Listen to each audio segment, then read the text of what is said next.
This is Discovering the Scriptures with Dr. Peter John Parisis. Currently, we are in Daniel chapter 2, verse 19. Reading from the King James Bible, quote, "Then was the secret revealed unto Daniel in a night vision. Then Daniel blessed the God of heaven," unquote. Now I'm going to read this in context so that we can get a better understanding of what's transpired. Daniel 2:16 through 19 is the paragraph. Quote, "Then Daniel went in and desired of the king that he would give him time, and that he would show the king the interpretation. Then Daniel went to his house and made the thing known to Hananiah, Mishael, and Azariah, his companions, that they would desire mercies of the God of heaven concerning the secret, that Daniel and his fellows should not perish with the rest of the wise men of Babylon. Then was the secret revealed unto Daniel in a night vision. Then Daniel blessed the God of heaven," unquote. Now, let's go ahead and read this in the Young's Literal Translation to see if we can find out anything else from this verse from strictly reading. Reading, quote, "Then to Daniel, in a vision of the night, the secret hath been revealed. Then hath Daniel blessed the God of the heavens," unquote.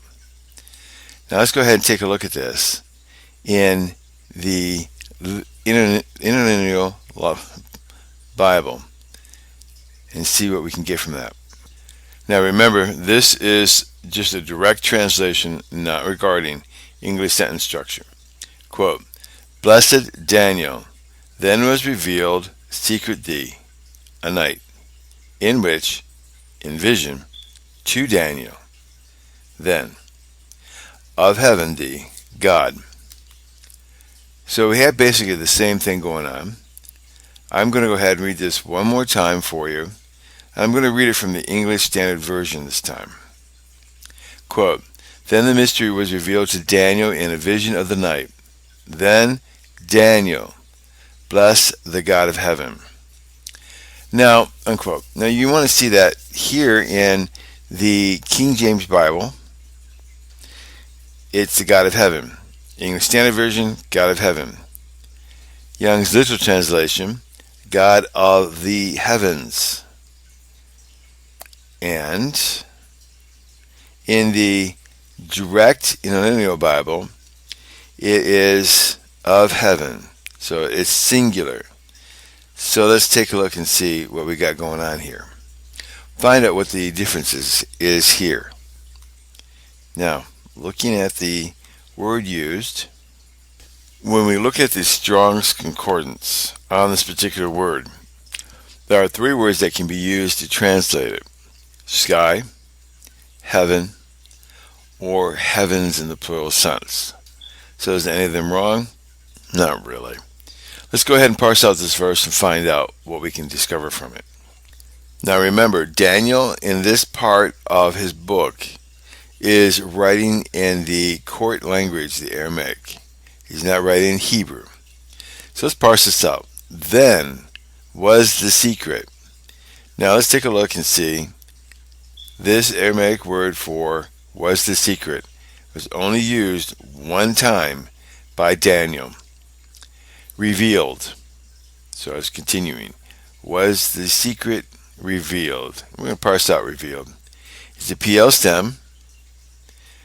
So that is the same as a quell stem in Hebrew. So it's a casual action. The aspect is a passive participle. And what does that mean? You can basically put to be in front of it. To be revealed. This was the secret to be revealed unto Daniel in a night. Alright, so when we're looking at this, we must remember that this is in Aramaic, not Hebrew. So I'm parsing this out only in what Daniel has written. So it's revealed unto Daniel in a night. Now, unto Daniel has been used several times in Aramaic. The king said unto Daniel. So he's talking in third person here. He's not saying me, I. He's saying unto Daniel. Not unto me, unto Daniel. So he's writing third person here. In a night, vision. So let's go ahead and look at the definition of this vision. And it's a vision, it's an appearance. So what was it? What was the vision? Did God give Daniel the exact same vision as he slept, as he did King Nebuchadnezzar? I would say yes. He probably gave him the exact same thing and then the interpretation and made it strong enough in his impression that he wouldn't forget even the finest detail. Because if God's going to be communicating, the one thing he doesn't want is miscommunication. So let's go. Continue. Then Daniel, blessed. So let's parse out this word, blessed. It's a PL stem, so it's a casual. It's a perfect aspect, so it's a complete.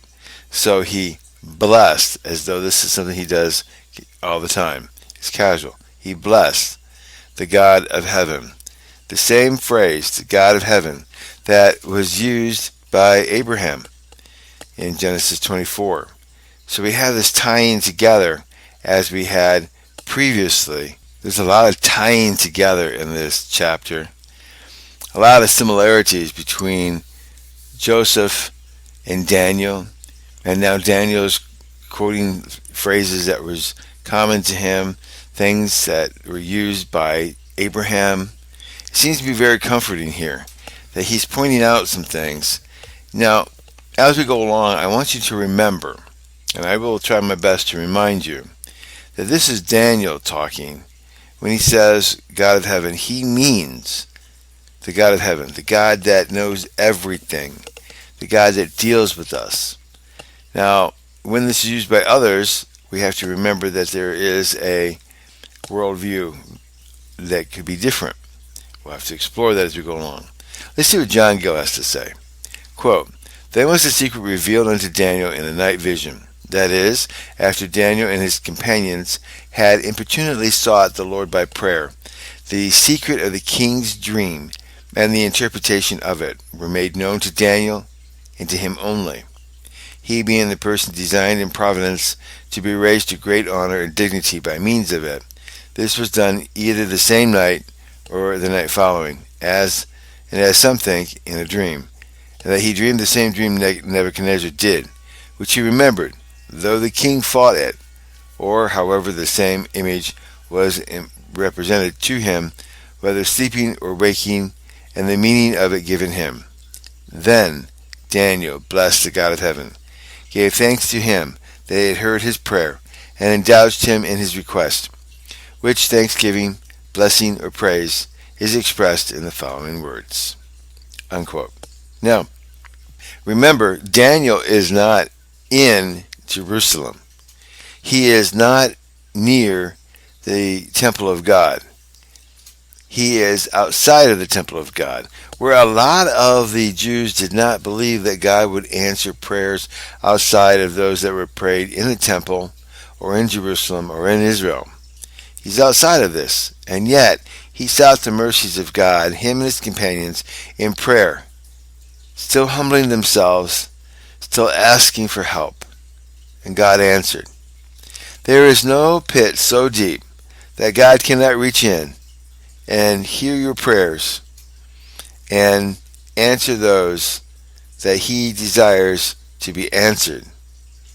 Remember to always make sure that your prayer hindrances are taken care of when you pray. You must forgive those who have done you wrong, so that you will be forgiven, so that your prayers will not be hindered. Now continually to pray and ask God to show you the scriptures, give you wisdom and knowledge, and continue to pray for myself as we continue this broadcast. If you like this, please tell others about it, and go down below and hit the subscribe, and then there'll be a little bell symbol. Hit that. It'll notify you of each new one as we go along, verse by verse, God willing, through the entire Bible, allowing you to make up your mind and your decisions on what the scripture is meaning, and hopefully to draw you closer to God. God bless you.